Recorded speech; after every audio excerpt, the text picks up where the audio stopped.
Olá, boa tarde a todos. Meu nome é Bruna. A gente está aqui para abrir o painel sobre tutela coletiva. Primeiramente, eu gostaria de agradecer a todos os presentes. Nessa sexta-feira um pouco chuvosa, com esse tempo nublado, a presença de vocês é muito importante. Em segundo lugar, gostaria de agradecer ao professor João Batista Bertier por ter aceito o convite e ao professor Rodrigo Mascarenhas também por ter aceito o convite. Outro agradecimento também torna-se muito importante é com relação ao Sejur, na pessoa da doutora Nathalie, porque a gente está planejando esse congresso já há muito tempo e o Sejur está com todo o carinho com a gente. Nós, residentes, agradecemos muito. Mais um agradecimento que eu não posso deixar de fazer é ao doutor Letácio Jansen, que está aqui na primeira fila da plateia, está com a gente aqui em mais um dia. E, então, eu vou dar início à palestra. Eu vou passar a palavra agora para o professor João Batista Bertier. Ele é membro do Ministério Público do Trabalho, professor da PUC-Rio e professor da UERJ. Com a palavra.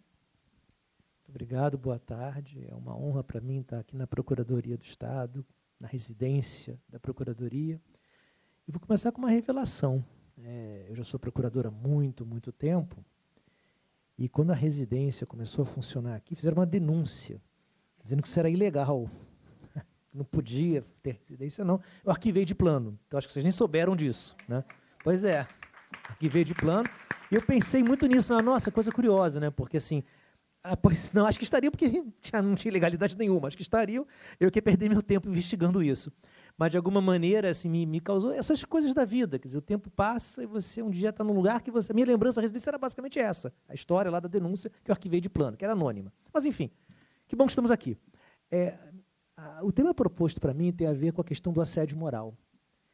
Eu começaria com o seguinte, o assédio moral, tudo bem, pode ser que um cliente assedie um trabalhador autônomo. Pode ter um cliente tão chato que assedia o advogado do seu escritório, vá lá. Mas a tendência é que o assédio moral aconteça onde há hierarquia.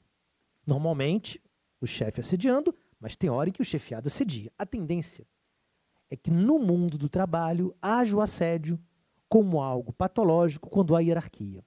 E nesse assunto, tem uma questão muito interessante. Direito do trabalho e direito administrativo não se bicam, porque a principiologia não combina. O direito administrativo preocupado com o interesse público, com a legalidade, a vinculação das condutas. E o meu ramo do direito é a primazia da realidade. Então, volta e meia, nós não combinamos e não chegamos às mesmas conclusões, porque se a principiologia da qual parto não é a sua, pode ser que isso aconteça. Mas tem uma questão interessante. Tem uma hora em que esses dois ramos se aproximam, que é a questão do seletista e do estatutário. O estatutário é o único trabalhador que se diferencia do seletista de fato, não de direito. O vínculo de emprego, pessoalidade, elemento primeiro. O servidor também cumpre pessoalmente funções do cargo que ocupa. Onerosidade. O servidor tem um vencimento ao subsídio, o salário e o empregado. Não eventualidade. O estatutário faz uma carreira. Subordinação. Ambos têm. O empregado inserido na empresa, o estatutário inserido na administração pública. Pessoal, o estagiário, o trabalhador voluntário, o autônomo, eventual, avulso. A diferença para o empregado é de fato. A maneira de trabalhar diferencia o empregado dos demais trabalhadores, mas não quanto ao estatutário. Não houvesse o estatuto daquele município, do Estado, o 812, o estatutário seria um seletista, porque é a regra geral do trabalho subordinado. Então, cuidado, porque isso é um dado importante, uma vez que, a partir daí, se o seletista e o estatutário são trabalhos pessoais, onerosos, subordinados, não eventuais, o assédio moral é igual num, igual no outro. A semelhança acontece por aí. Ou seja, o que eu vou falar vale para ambientes seletistas ou estatutários, porque o assédio é um evento de fato e, faticamente, esses dois trabalhos são subordinados. Agora vai entrar um ponto importante. Eu, talvez porque a idade esteja chegando, né, eu estou ficando cientificamente ranzinza. Então, assim, categorias novas me preocupam, porque eu fico na dúvida se é coisa nova. E aí vem uma pergunta, o assédio moral é coisa nova? Ou é nome novo de coisa velha? Porque notem, né, E é um perigo no direito você atacar um modismo. É um perigo. Os modismos são prevalecentes, né? Mais atual, melhor é para o olhar do direito, que eu acho um equívoco. Mas, enfim, o assédio moral, afinal de contas, juridicamente serve para quê? No assédio moral, o trabalhador, por uma situação prolongada, é humilhado, é transtornado, é angustiado, implica sofrimento e por aí vai. Eu já ouvi até o seguinte: olha, temos que alterar a CLT para colocar lá como falta grave do empregador o assédio moral. Está faltando no artigo 483. Tem até estatuto do servidor que coloca já o assédio moral como falta que pode ser praticada por um chefe perante um subordinado. Pois bem,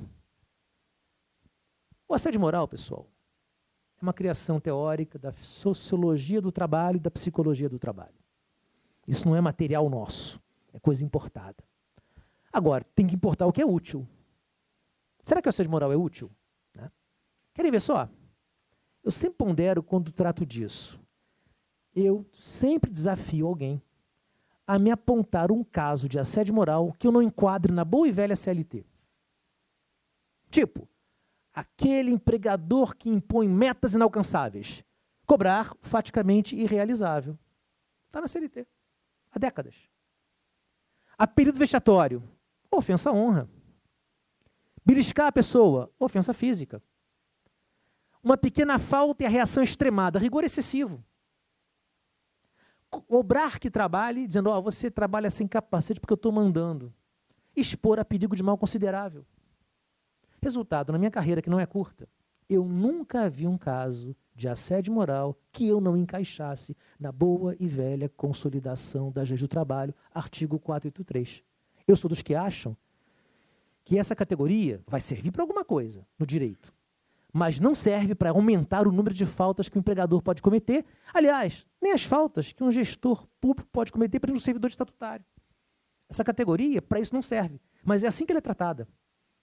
Eu canso de ver decisão, houve assédio moral. Tá bom, houve. Mas essa categoria tem encaixe no bom e velho 483. Leiam lá. Outro exemplo, eu tenho uma secretária e cobro que ela paquere os clientes que vão lá. Cobrar serviço contrário aos bons costumes. Eu digo, se você não fizer o que eu estou mandando, adulterar uma contabilidade, eu vou mandar você na rua. Cobrar atividade ilícita. Ou seja, o que eu estou dizendo é, o assédio moral não veio importado da psicologia e da sociologia para aumentar o rol de faltas que o empregador pode cometer. E vale o mesmo se eu pensar num estatuto de servidores públicos. Então, para que serve o assédio moral na nossa área, se não é para isso? Né? Porque, repito, minha carreira já é longa, eu nunca vi um caso que um tribunal trabalhista chamasse assédio moral que eu, tirando essa expressão, não colocasse alguma coisa da literalidade do 483. Pois bem, aí que está o ponto. Por que o assédio moral tem sim utilidade? Pelo seguinte, o assédio moral não me ensina novas faltas que antes não enxergava. O que ele me ensina é a gravidade que algumas faltas podem ter. Aí sim. Aí eu chego a dar utilidade para a categoria teórica. Cuidado, gente. Não tem por que usar uma categoria teórica que, no fundo, nada agrega a não ser um vocabulário novo. Isso me incomoda muito na teoria jurídica.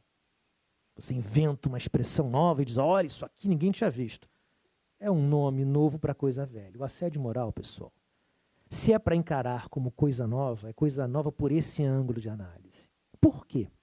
Porque aí sim, uma coisa que o 483 nunca enfatizou é que as infrações que ali estão podem ser contínuas. Isso, de fato, eu posso até encontrar no 483 da CLT, mas não é algo tão evidente assim. Lendo o 483, as faltas parecem ato único. Mas não. A categoria assédio moral nos ajudou a entender isso. Que, às vezes, aquelas faltas que ali estão são faltas fruto de condutas repetitivas. E se a conduta é repetitiva, a tendência é que a angústia aumenta, sofrimento aumenta. E aí dá para pensar no valor dos danos morais. Uma coisa é ser ofendido uma vez, outra é ser ofendido todo o santo dia. Ou seja, aí sim a noção de assédio começa a ganhar musculatura para ser usada. Faz sentido citar porque eu estou explicando algo e alterando a conclusão a que chego, para dizer, olha, faltas do 483, se continuadas, isso implica mais sofrimento, mais humilhação, e aí sim, isso pode explicar porque um magistrado tomará isso em conta na quantificação do dano moral. E uma coisa muito importante, pessoal, eu sei que as pessoas, quando lidam com dano moral, logo pensam no sofrimento psíquico, no dano psicológico. Eu sou um sujeito que, ao lidar com o direito, por mais que eu procure ter a base teórica que eu puder ter, eu procuro, eu me confesso um certo pragmático. O direito é para o Barnabé da esquina, tem que funcionar bem.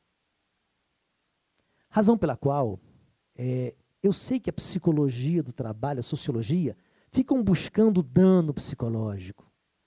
Aquela pessoa que se suicidou e se bobear, na origem, o assédio moral contribuiu para isso. Mas eu vou dizer uma coisa para vocês. Eu acho que para o direito não tem por que buscar esse dano psicológico, até porque, se algum advogado começar a falar muito disso, teve um dano psicológico, você abre portas para a prova pericial, o que para mim vai ser uma baita perda de tempo. E essa pessoa, porque se eu apontar um dano psicológico, é um dano que cientificamente se apura, chama o cientista próprio, e não é o advogado nem o juiz. E aí eu acho que você vai perder tempo à toa. Pessoal, eu vou dizer uma coisa para vocês, né? Uma coisa que uma vez vi numa audiência trabalhista. Um trabalhador lá tinha sido seguidamente lá maltratado por apelido que tinha, repreensões que ouvia e por aí vai. Pois bem, o juiz perguntou para ele, e o senhor sofreu? Sofri muito. Sofri muito. Né? Pessoal, ninguém sabe depor consistentemente sobre o próprio sofrimento. Eu achei aquilo imprestável como prova. Ele está falando que sofreu. Se bobear, eu pensei o seguinte, e se a resposta fosse outra? E se a pessoa falasse, sofri não? Eu aguento essas coisas. Ele estaria confessando, então, que não faz jus a indenização nenhuma? Eu diria o seguinte para vocês, saber o quanto uma pessoa sofreu ou não sofreu, entrega isso para o psicólogo. Se bobear, alguém fala que não sofre porque criou tanta casca de tanto que sofreu e passou a aguentar o tranco. Ou seja, eu não olharia por esse ângulo. Eu não perguntaria o quanto a pessoa sofreu. Muito pouco. Até porque essa avaliação é subjetiva. E às vezes a pessoa é frágil, sofre muito por pouco. O outro é forte, sofre pouco por muito. E se bobear, sofreu tanto, está imunizado. A vida brutaliza as pessoas às vezes. Às vezes o sofrimento é tanto que uma hora você anestesiou, você aguenta. E você aguenta conscientemente, mas se você for para o analista, ele vai mostrar o teu sofrimento. Resumo da história. O assédio é uma conduta em si. É uma conduta em si. Não importa o quanto a pessoa sofreu ou não sofreu, isso importa para o psicólogo, médico do trabalho, não para o juiz, para o advogado. Para nós não. O direito aqui tem que ficar na superfície. A conduta é uma conduta que humilha, que ofende, objetivamente analisada, indevida. E outra coisa importante, chegando já no tema, cuidado porque eu sei que as pessoas encaixam o assédio moral como questão ambiental do trabalho. Toda hora, meio ambiente de trabalho, assédio. Pessoal, aí vem o link com a tecnologia. Assédio moral é um problema ambiental do trabalho? Tem a ver com o local de trabalho? Pessoal, eu estou em casa à noite, é quando o chefe liga para apurrinhar minha paciência. Eu estou de férias, ele manda 50 WhatsApps para mim. Eu estou dormindo, ele liga e me acorda. Assédio moral ofende o bem jurídico chamado direitos da personalidade. Não é uma questão ligada a onde eu estou, e sim quem eu sou. Tem muito ato de assédio praticado externamente ao trabalho. O chefe encontra o chefiado no domingo, com a família, vai lá azucrinar o sujeito. Então, cuidado com isso. O assédio moral é uma ofensa à personalidade. E aí entra a tecnologia. Por quê? Porque nós hoje somos todos alcançáveis. Nós somos todos alcançáveis hoje. Por celulares que temos e outras maquininhas que temos. Isso não é nem bom nem ruim, só mudou o mundo. Então, assediar pode ser sim um teleassédio. Eu posso assediar à distância. A pessoa está em Paris de férias, eu vou azucrinar ele. O assédio moral, o que ele ataca é o direito à personalidade. É a minha vida, honra, tranquilidade. E aí vem um ponto importante, pessoal. Cuidado, porque o perigo desses conceitos que vêm com o modismo é o que eu chamo de carnavalização. Hoje todo mundo é assediado, né? Um servidor chegou para mim um dia e falou: doutor, eu sou assediado. Falei: por quê? Estão me cobrando. Se você é servidor público, espera-se que cobrem de você. Né? A questão é como se cobra. Mas se você errar, cabe a repreensão. A lambança em excesso cabe a sindicância. Você trabalha subordinado. Então, cuidado, porque esses conceitos não podem ser carnavalizados. Uma vez o servidor, né, ser chefe tem dessas coisas. Eu estaria uma sindicância com um servidor. Aí foi falar comigo. Falar comigo é a coisa mais fácil do mundo. Pode entrar. Doutor, mas eu sou da casa. Eu respondi: quem falou para você que isso aqui é uma casa? É a repartição pública. Passou por aquela porta, tem deveres a cumprir. Simples assim. E se não cumprir comigo por perto, vai dar problema. Resultado, levem em conta que o assédio moral, ele tem que ser visto como algo grave, mas tem que ser identificado na peneira. Tem que ser identificado na peneira. E vem um ponto importante aqui. Cuidado com o seguinte: ligar para o empregado no celular à noite é assédio moral? Só, ligou, esqueci um negócio, liguei para ele.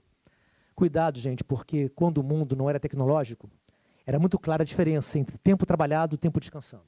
Eu saía da fábrica, eu ficava inalcançável, porque se bobear nem telefone fixo eu tinha em casa. Hoje em dia, com a tecnologia, tempo de trabalho e tempo de descanso ficaram turvos, porque esses aparelhos são multifuncionais. Você pode ser um cara produtivo, está trabalhando, abre uma tela, vê o cinema que você vai mais tarde, ou responde um e-mail.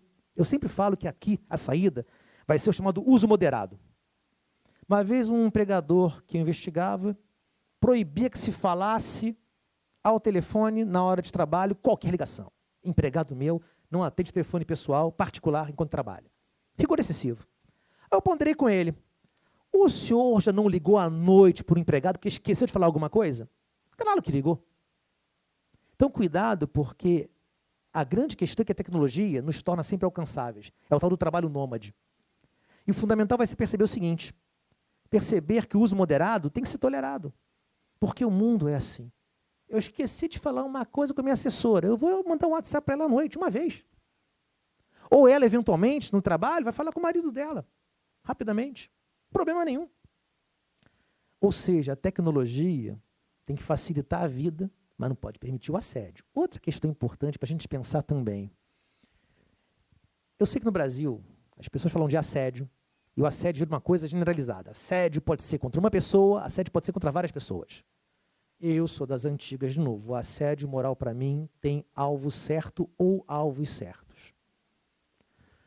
Se o assédio é uma prática que atinge a todos, eu acho que não merece o nome de assédio, merece outro nome chamado administração por estresse. Uma coisa é eu assediar uma pessoa subordinada a mim ou duas.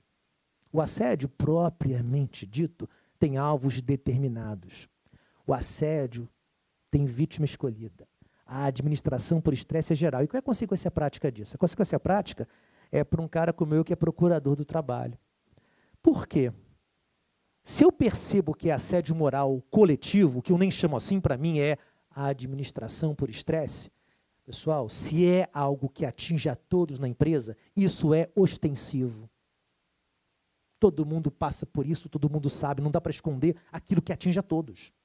E aí, ou o empregador mandou fazer, ou deixou que se faça, o que vai comprometer o grau de culpabilidade dele, porque não vai ter desculpa.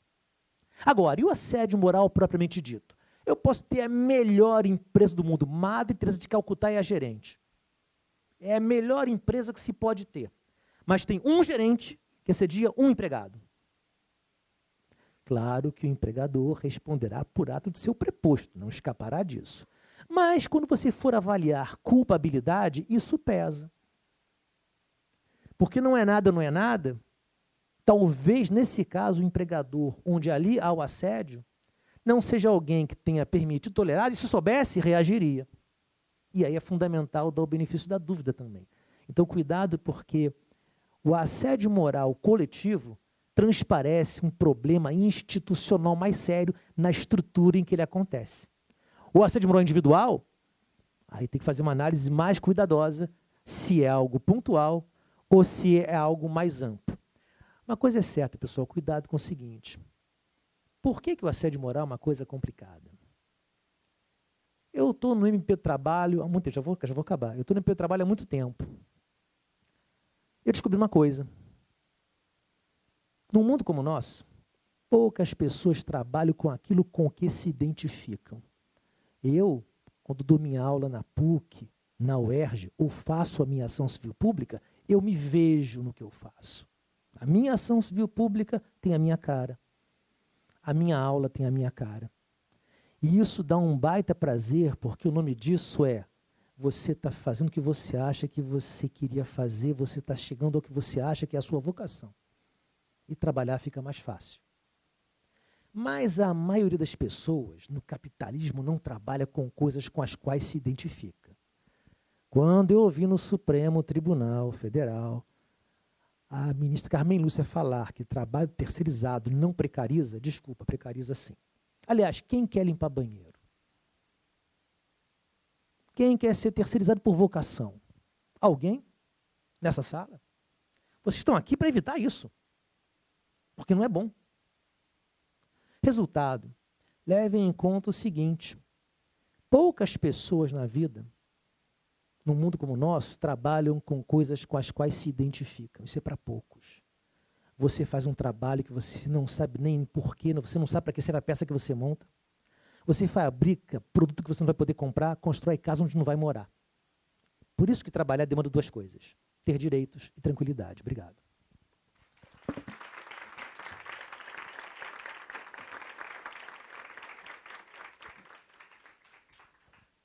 Muito obrigada, doutor. Uma coisa que eu tenho que registrar é que quando eu falei que estaria na mesa com o senhor, recebi várias mensagens de colegas falando a aula dele é incrível.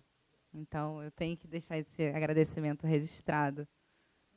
O senhor está fazendo com muito zelo e carinho essa função de professor. Está passando todo esse carinho aos alunos. E agora, vou passar a palavra ao doutor Rodrigo Mascarenhas.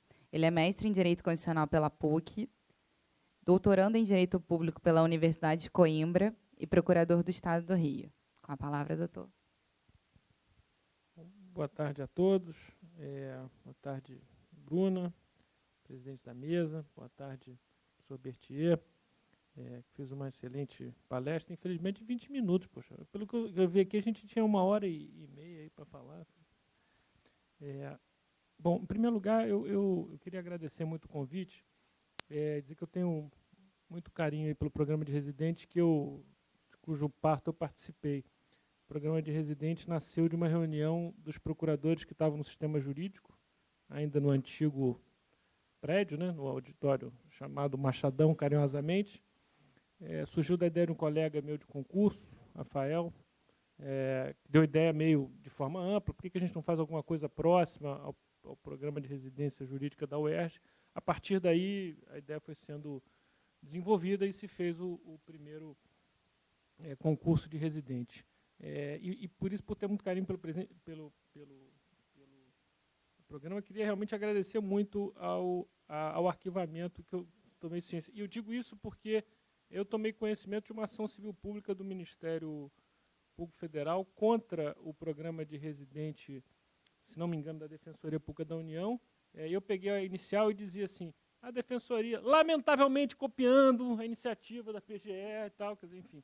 Mas é porque a gente está sem problemas no país, então a gente resolveram criar. Isso mostra que a administração pública não é fácil, que é um pouco o meu tempo. Bom, mas eu fiquei muito feliz com o convite, só que disseram, não, mas a sua mesa é tutela coletiva. Eu disse, pô, mas eu não entendo processo civil. Não precisa ser processo, não, tutela coletiva e tal.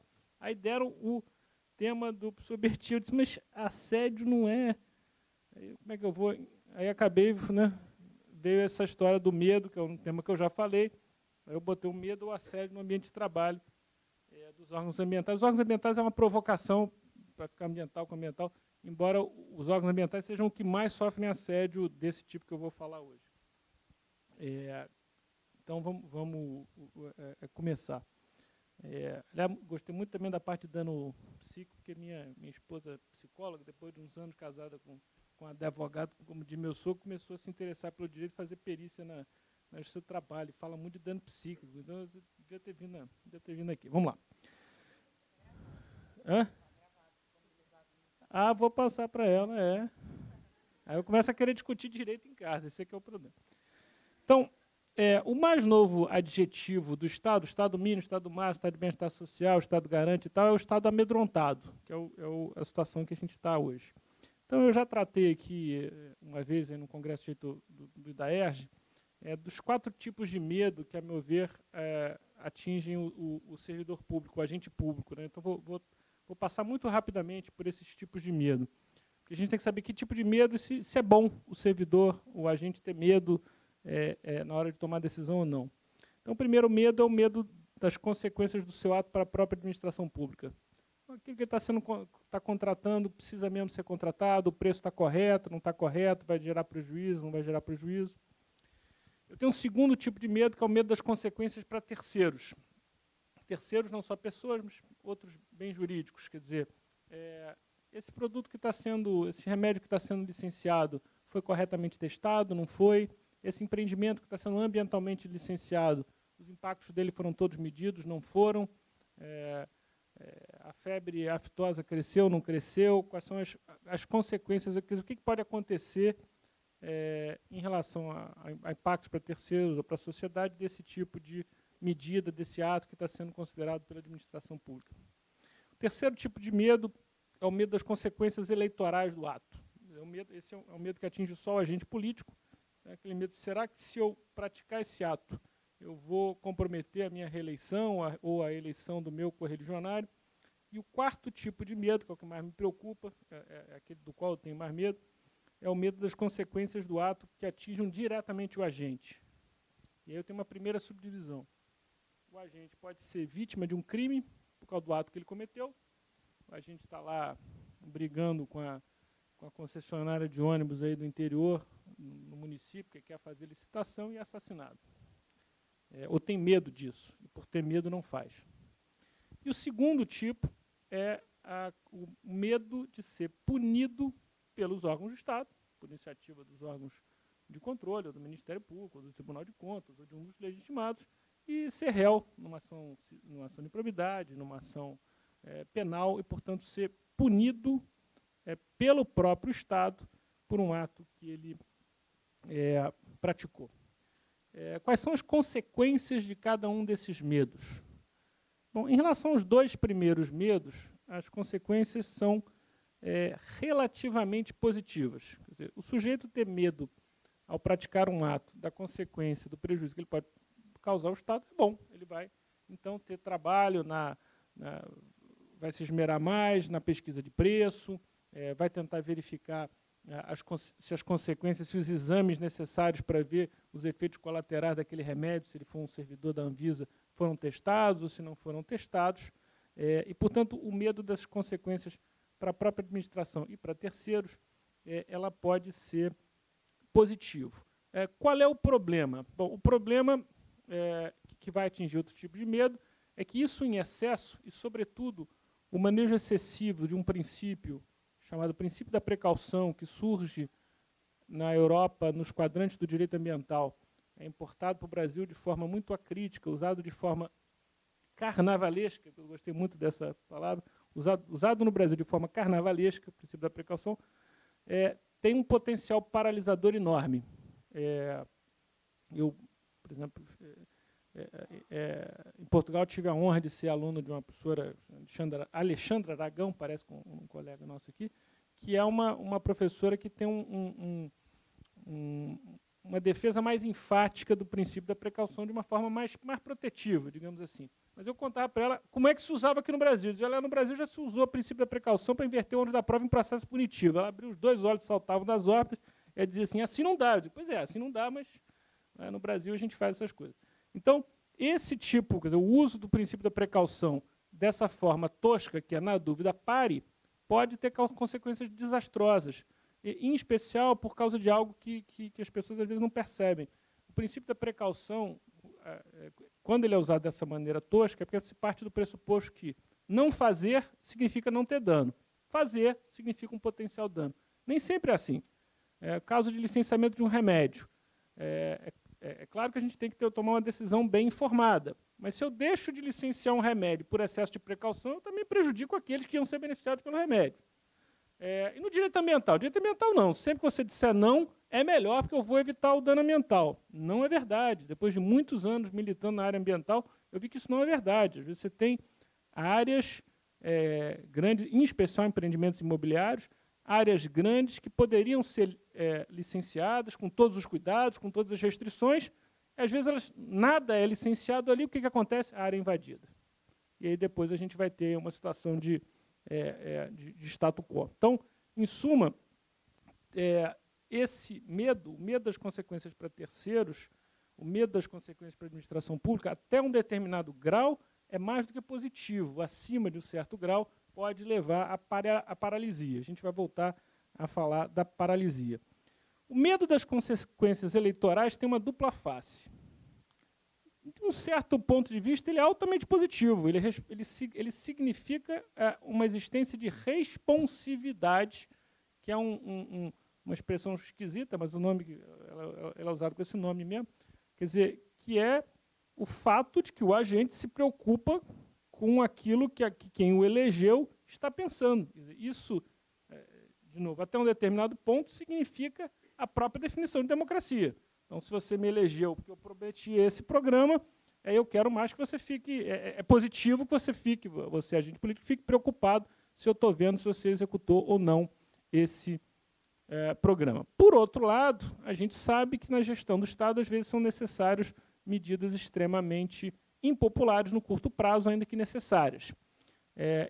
Portanto, o medo das consequências eleitorais pode levar simplesmente ao adiamento desse tipo de decisão.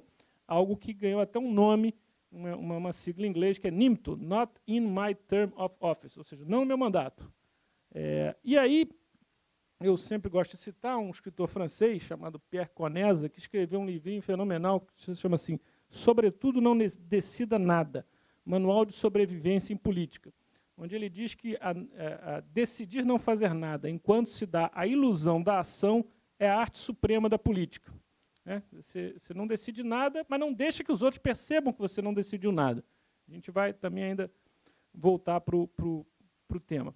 Bom, e chegando no medo das consequências para o próprio agente. É claro que o medo de ser vítima de um crime é horroroso, mas isso é um problema muito mais policial. O que se deve fazer aí é tentar dar um mínimo de proteção para os agentes que efetivamente desenvolvem atividades que podem gerar um risco de vida pessoal.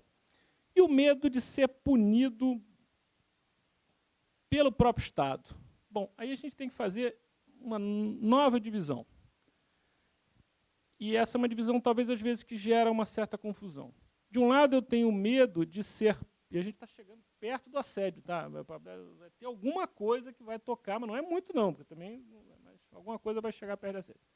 Então, primeiro, eu tenho medo de ser punido por um ato que, evidentemente, é um crime. Então, o sujeito pede dinheiro para dar uma licença ambiental. Bom, ninguém de boa fé tem dúvida que isso se enquadra no tipo do artigo 317 do Código Penal. Solicitar ou receber para si ou para outro, direto ou indiretamente, ainda que antes que fora da função ou antes de assumi-la, mas em razão dela, vantagem indevida ou aceitar promessa de tal vantagem. Então, se alguém deixa de pedir uma propina com medo de ser punido, esse medo é 100% positivo.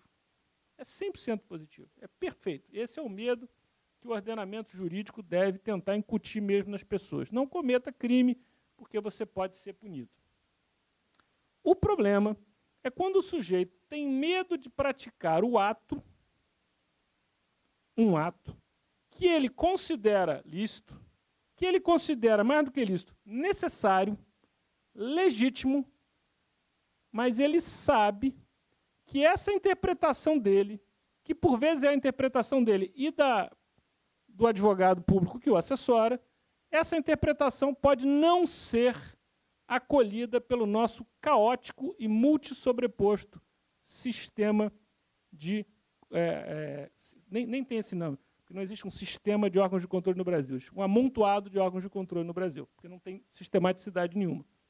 Então, repito, qual é a consequência do sujeito que sente um medo de praticar um ato que ele acha que é necessário, justo, legal, perfeito, mas que um procurador, um tribunal de contas pode considerar errado, pode puni-lo. Um exemplo que saiu no jornal, quando eu estava preparando, a primeira vez que eu falei desse tema, saiu um exemplo no jornal perfeito. O Colégio Pedro II, no Maitá, tinha um mural que era reservado para os alunos fazerem manifestações políticas. E apareceu nesse mural, dentro desse mural, que era dos alunos, um cartaz "Fora Temer". Alguns pais de alunos procuraram o Ministério Público Federal e um procurador da República, por acaso até meu colega de concurso aqui, depois ele foi para o MPF, instaurou um inquérito, mandou um ofício para o diretor do Pedro II, dizendo assim: se o senhor não tirar, o senhor vai responder por ação de improbidade e ação criminal. O cartaz foi retirado. Eu pergunto para vocês, esse cartaz foi retirado após um debate em que se ponderou o mérito ou não pedagógico de reservar um espaço de debate para os alunos se manifestarem livremente, ou ele foi retirado por medo? Não precisa dar a resposta, porque ela é óbvia. Mas o fato é que essas situações têm sido muito grandes no âmbito da administração pública. Isso acontece em casos de dispensa de licitação, por exemplo, um caso complicado, dispensa de licitação pelo artigo 2413 da 8666. É um dispositivo que permite a contratação de instituição para o desenvolvimento institucional, contratação direta. Esse dispositivo, ao mesmo tempo, foi usado para várias barbaridades, para vários ilícitos, e fez com que ele tivesse a má vontade do Ministério Público, em boa vontade justificada, mas é esse mesmo dispositivo que permite com que todas as instituições públicas, inclusive os Ministérios Públicos, o Tribunal de Justiça, contrate fundações como a FGV, como a COP e por aí vai. Bom, mas foi tamanha a antipatia com esse instituto que existe uma série de ações de improbidade pelo mero fato dele ter sido invocado. Bom, mas aí eu falei aqui de meio ambiente. Na área ambiental, nós estamos numa situação em que os servidores estão atuando com verdadeiro pânico. Quer dizer, é absolutamente corriqueiro que um sujeito que recebe um processo para analisar receba 2 dias depois um ofício dizendo o seguinte: se o senhor der o parecer favorável ao licenciamento, o senhor saiba que o senhor vai ser criminalmente responsável e eu também vou entrar com uma ação de improbidade administrativa. Dá para tomar decisão com qualquer grau de tranquilidade em relação a isso? Não dá. Quando eu estava preparando essa palestra, eu recebi, num dos grupos internos aqui da PGE, um artigo de um sujeito chamado Daniel Goldberg, que trabalha num banco, mas foi secretário de Direito Econômico, e estava falando, o nome do artigo Entenda, o Brasil está parando, entenda por quê, como combater a corrupção sem paralisar o Brasil. E ele diz o seguinte, abre aspas, o comportamento dos agentes públicos hoje obedece a um algoritmo simples. Faça o máximo que puder, desde que nada seja assinado, formalizado ou sujeito à revisão. E aí que eu queria entrar nas 4 consequências desse tipo de medo do agente ser punido por algo que ele considera correto. A primeira consequência é não ter mais agente, ele não aceitar mais esse tipo de cargo. Posso citar 2 exemplos para vocês, pessoas, não tem problema de citar o nome, porque são pessoas que eu tenho na mais alta conta, por exemplo, André Ilha, um servidor de carreira da União, da Secretaria da Receita Federal, foi por vários anos um excelente diretor de áreas protegidas aqui do Rio de Janeiro, responsável pela implantação de diversos parques, até acho, meu amigo, mas até acho ele às vezes um pouquinho radical, em excesso de proteção. Pois bem, respondeu uma ação criminal por não responder no prazo um ofício do Ministério Público Federal, enquanto ele era presidente do IEF, no ano em que ele respondeu a 285 ofícios. Firmino, servidor de carreira aqui do Instituto do Meio Ambiente, com mestrado lá fora, também respondeu uma ação idêntica por não responder a ofício. Mas vamos dizer, está enchendo a paciência do Ministério Público. Também respondeu umas 3 processos no Tribunal de Contas. Alguns ele vinha desesperado, trocava uma ideia. Tribunal de Contas, que na época que ele respondeu era composto por, dos 7, 1 é bandido confesso condenado, o presidente, e os outros 5, segundo esse confesso condenado, também são bandidos. Também respondeu, ela só foi se defender lá pessoalmente. Bom, esse, por acaso, foi convidado para ser secretário de Meio Ambiente, recusou. Foi convidado para ser presidente da Agência Nacional de Águas. Isso é bom para o Estado do Rio. Recusou. Ele disse, nunca mais na vida seria ordenador de despesa. Vou me aposentar, nunca mais quero um cargo de direção. Quero cargo de pitaqueiro, assessor, eu aceito, porque eu sou de carreira. Mas mais do que isso não é possível. Bom, então, primeira consequência, a pessoa vai deixar de simplesmente assumir cargos públicos que pressuponham tomar decisão. Outra consequência, o aparecimento da não decisão, quer dizer, como não decidir. A terceira consequência, a distorção dos motivos da decisão. Quer dizer, o agente passa a tomar a decisão diferente, ou ele toma a decisão não pelo motivo que ele está enunciando, mas por medo. Ele não pode dizer, considerando o medo que eu estou morrendo de medo de ser, eu indefiro. Não dá para botar isso, que fica chato, fica desagradável. Mas vou dizer para vocês, eu já sofri isso na pele. Fui até o finalzinho de 2016, exerci no meio do furacão honroso o cargo de subprocurador-geral. Faltava 2 semanas para eu sair, chegou uma CDA para eu cancelar, de R$600 mil. Tinha assinatura de 4 colegas, todos eu confio. Aquilo ficou na minha mesa, eu disse, caramba, faltam 2 semanas, o sujeito vai dizer cancelou a certidão, quando já estava para sair, não sei o quê. Aí eu chamei o colega, estou confessando isso para você, não devia estar filmando, chamei, bom, no final é o seguinte, cancelei, assinei. Assim, mas tive medo. Posso dizer, eu fui corajoso porque enfrentei o medo, mas o medo estava lá. Falei, amanhã, né? E amanhã ainda não tinha acontecido esse negócio do TCE, mas amanhã um sujeito, ex-miliciano, não sei o quê, mas que está lá no Tribunal de Contas, vai dizer, por que o senhor cancelou isso aqui? 2 semanas, não é esquisito? Tá. Então, a gente, inclusive, infelizmente, está vivendo sobre esse palio. E o último problema, a última consequência, e essa é uma consequência enorme, de grande tamanho constitucional, é a transferência do poder, a transferência de poder, em violação à repartição de poderes da Constituição.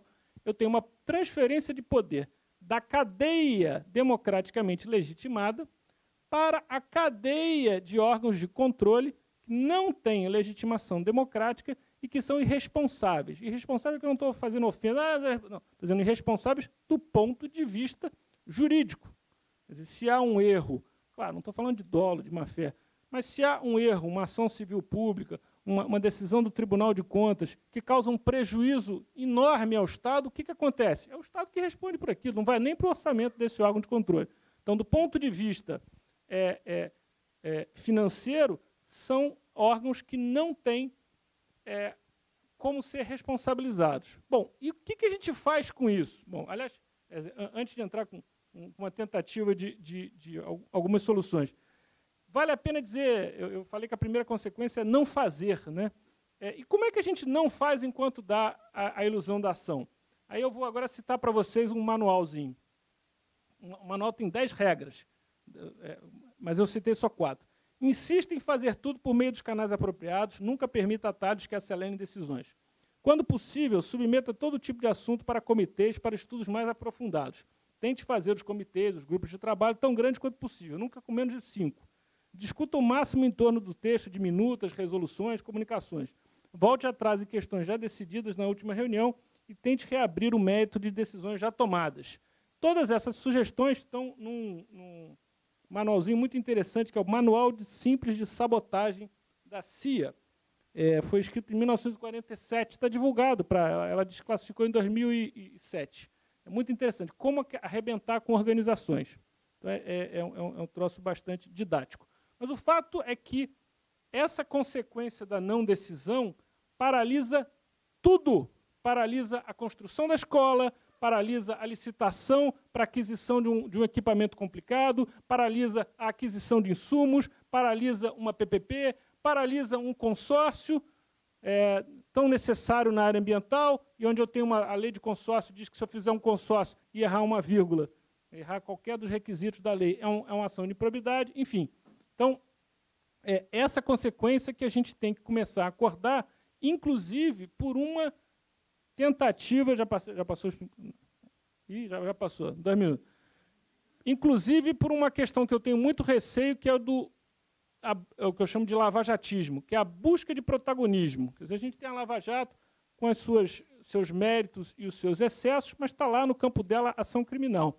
Mas alguns integrantes de órgãos de controle, às vezes até aqui da própria interna também, a própria da Procuradoria, fica assim, bom, tem tanto corrupto que todo mundo deve ser corrupto. Então vamos procurar responsabilizar todo mundo, inclusive o servidor de carreira que está fazendo o seu trabalho. Como sair disso? Primeiro, é muito importante a gente perceber que, historicamente, e isso é muito claro nos Estados Unidos, se percebeu que alguns servidores do Estado precisavam de proteção especial. Que servidores são esses? Os servidores que tomavam decisões em áreas de responsabilização. Basicamente, o próprio Judiciário e o próprio Ministério Público. Então, tanto nos Estados Unidos, e isso é comum na União Europeia, existe um respeito muito maior pela decisão, pela forma como são feitas as escolhas públicas, e se criou algumas normas para proteger esses servidores. Ora, por que essa proteção que é dada a esses agentes estatais que tomam decisões polêmicas e complexas na área da investigação também não é exportada para proteger minimamente os servidores que estão no Poder Executivo, que estão na área de remédios, que estão na área de educação e que também têm que tomar decisões complexas e que vão afetar a vida de tantas pessoas. Eu já me alonguei bastante, mas assim, a mensagem que eu queria deixar é que estamos aí nos 30 anos da Constituição, espero que a gente chegue ao 31º ano de Constituição, mas se a gente não tomar cuidado com o grau e a forma como os servidores públicos estão sendo tratados pela população, pelos órgãos de controle, partindo da pressuposição de que todo mundo é picareta, o que vai acontecer é que todo mundo vai atuar como aquele que está sendo suspeito de ser picareta. Vai boicotar, não vai fazer nada, não vai assinar nada, e quem vai sair, quem já está saindo prejudicado, porque isso não é algo que vai acontecer, é algo que já está acontecendo, quem vai sair extremamente prejudicado é a população e aqueles que mais precisam. Eu acho que é isso que a gente deve evitar. Muito obrigado aí pela atenção.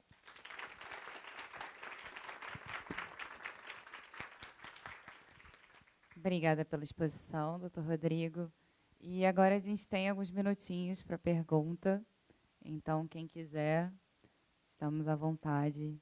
Só que, para dar início e quebrar esse clima um pouco tenso, doutor João, eu vou começar a fazer a pergunta pelo doutor Rodrigo, mas depois tem uma pergunta para o senhor também.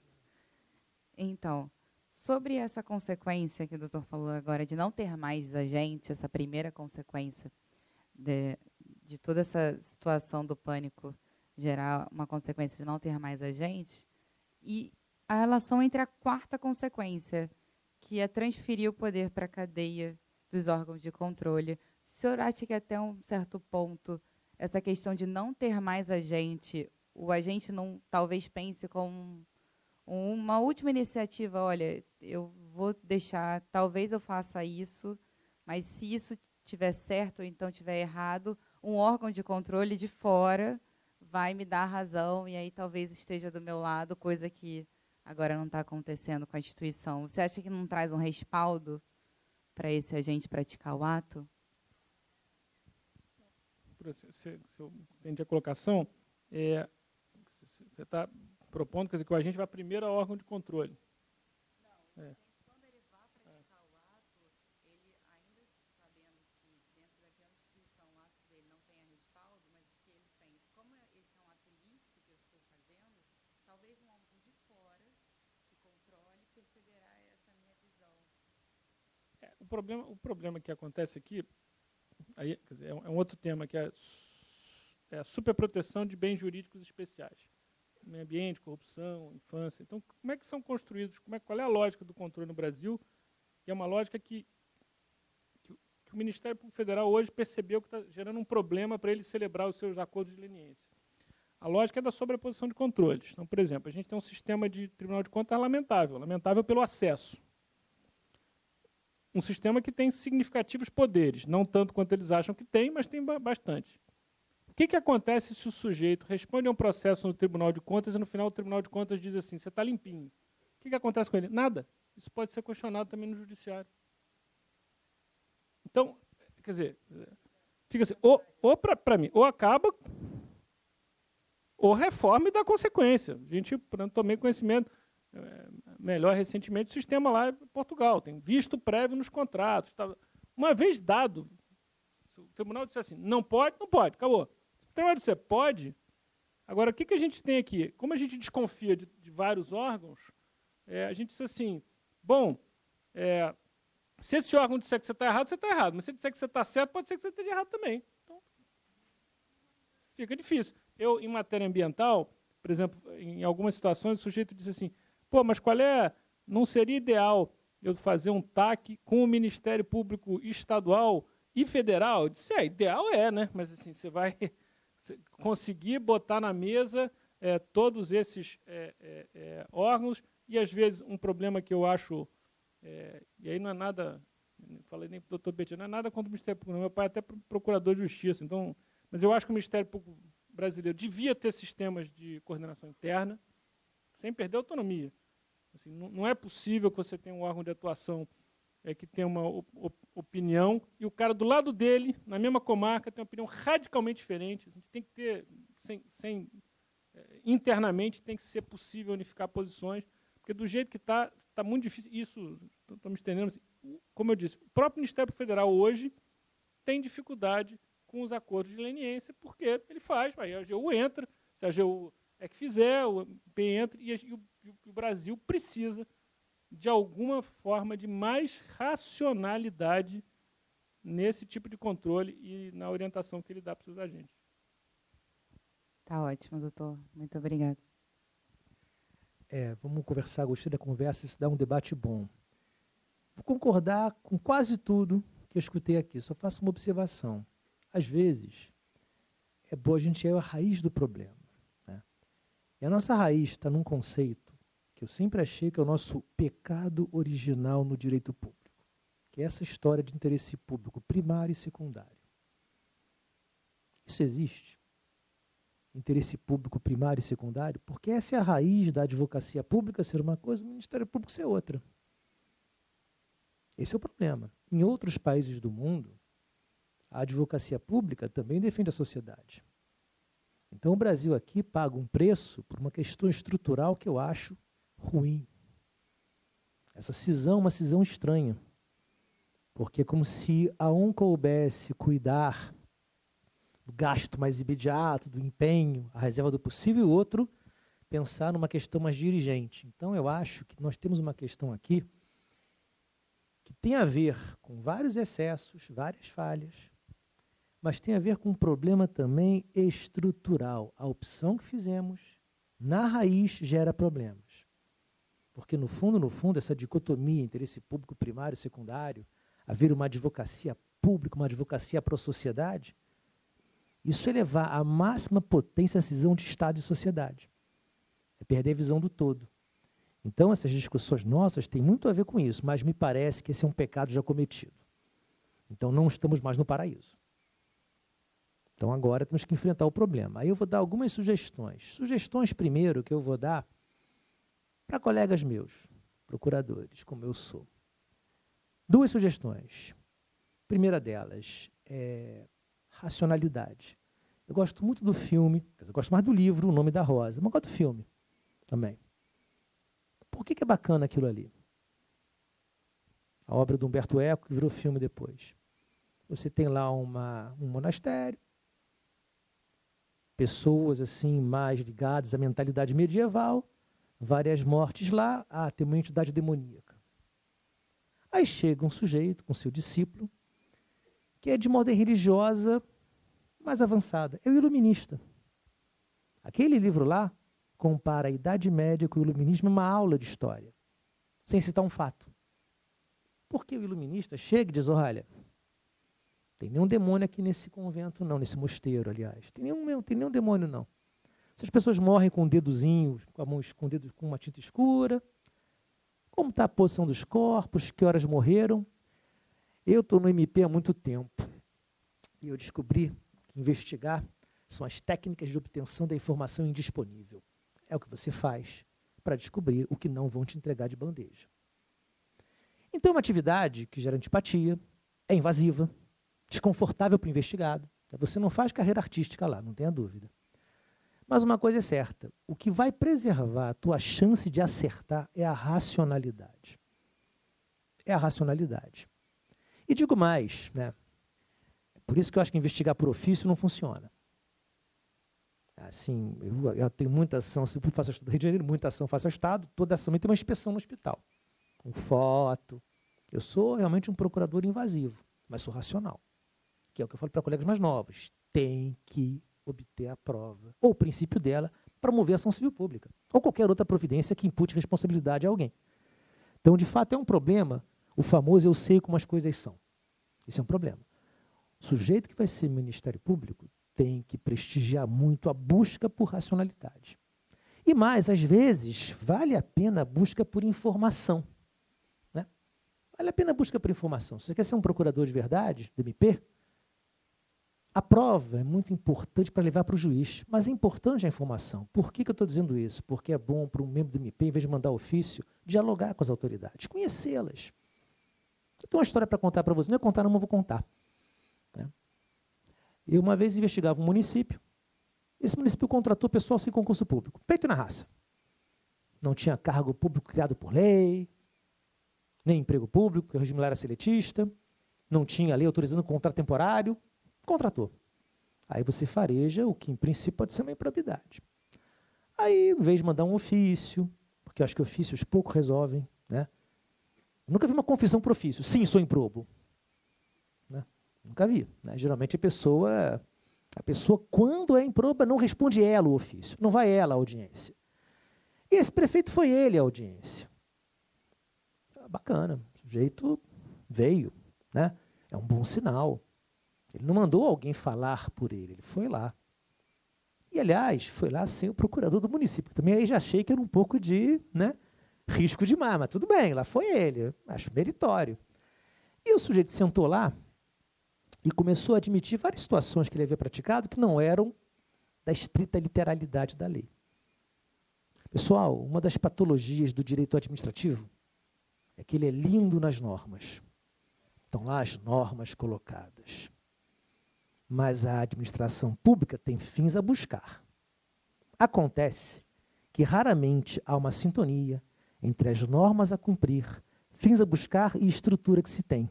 Aí cada um dá seu jeito. Essa é a sociologia do direito administrativo. Aí o que fazem alguns? Alguns, com a estrutura que tem, buscam as finalidades e assumem risco. O outro, com a estrutura que tem, cumpre as normas, nasce o burocrata, que não serve para nada. A verdade é essa. Esse é o triângulo das bermudas de um administrador público. A norma, a estrutura e os fins. Você decide que servidor você é nessa hora. Você vai em busca dos fins com a estrutura que tem ou vai cumprir normas para dormir tranquilo em casa? Porque nem sempre dá para fazer tudo. E eu sou membro do MP, mas sou procurador-chefe, então eu sou ordenador de despesa. Eu sei o que é um telhado cair e tem que consertar para amanhã. Mas, enfim, o fato é o seguinte, esse prefeito chegou lá e foi falando.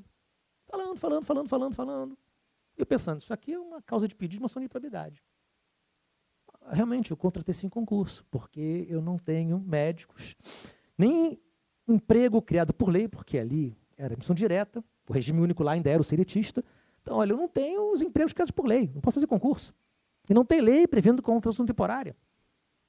Eu não vou botar um cargo de comissão ali, porque nem cargo de comissão seria. Então, me falta a lei criando os cargos, impede o concurso. Falta a lei autorizando contratação. Vou deixar a gente morrer no hospital?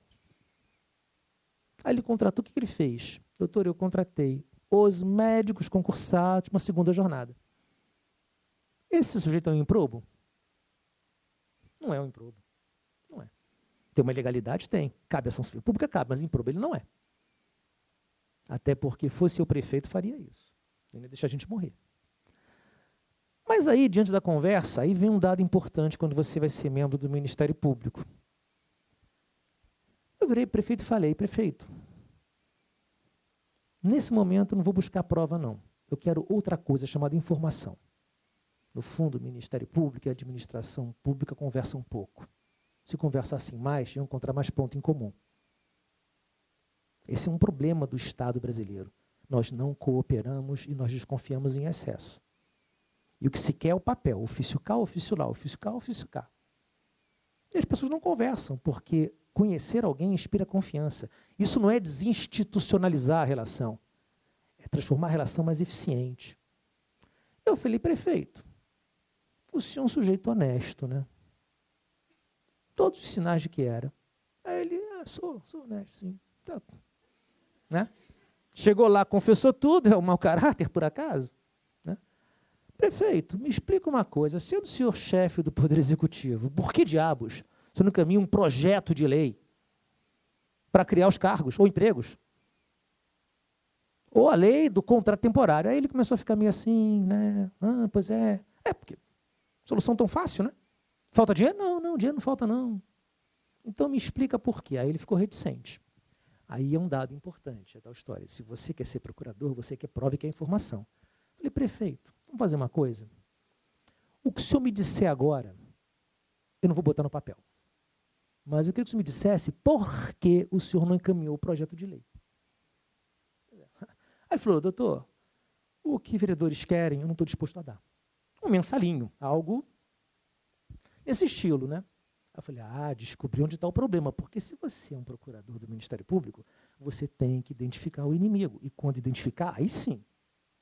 O cardápio que foi citado aqui. As ações todas cabíveis, sem dó nem piedade, para a faca entrar até o final. Né? Para ser procurador tem que ter um pouco disso, senão não vai dar. Mas tem que saber aonde você está fazendo isso. Eu falei, prefeito, vamos fazer uma coisa? Façamos uma coisa. Uma das poucas vezes que eu consegui me aliar a um chefe de poder executivo.